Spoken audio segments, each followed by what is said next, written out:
wanachama wetu wa zamani. Dua tuombe chochote hapo kuelekea mechi yetu na tukio hili ambalo tumewafanyia kuelekea Jumatano. Mimi kama kapteni wa maveterani, kwanza napenda kushukuru uongozi wa Simba kwa kutuwezesha hicho chotufanyia, kwa sababu ni timu chache sana kuwathamini wachezaji ambao wamepita katika klabu. Na vile vile napenda kushukuru Ruby ambao wametoa tiketi pamoja na usafiri. Kwa upande wa gemu, mimi naweza kusema mechi haijaisha. Na siku zote Simba kama Simba, kwa sababu mimi mwenyewe nimecheza.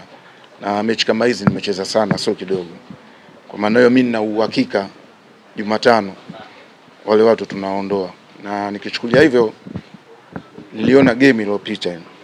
Ni sisi wenyewe mimi naweza kusema tumejipindua tu. Lakini kwa Dar es Salaam, kwa Mkapa na kwa mikakati ninayojua mimi ya Simba, yani wapenzi waje washuhudie, na hata sisi wengine tutakuwepo pale.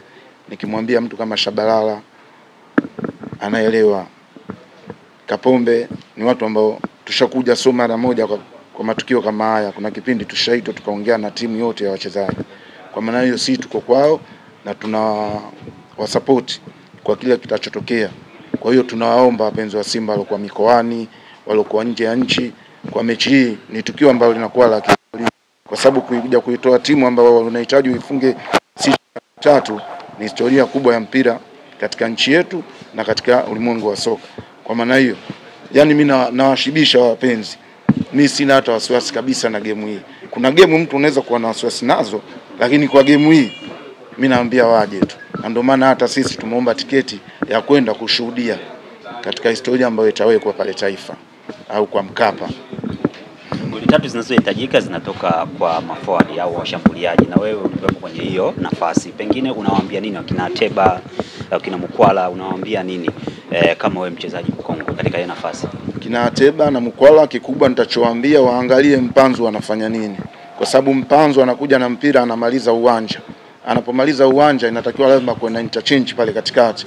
Sio ufike usimame. Unaposimama unakuwa uwezi kumove, hata mpira hujui unaenda wapi. Kwa maana hiyo wakishika kwenye 18 na wanafanya moving, uhakika wa magoli ni mengi.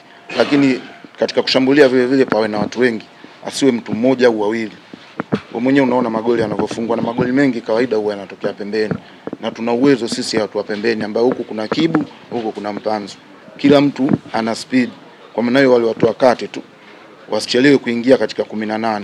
Uhakika goli 3, mimi na hakika hata kipindi cha kwanza tutakuwa tushaongoza 3, tunasubiri cha pili, wakijiangusha watu wakitoka pale oya.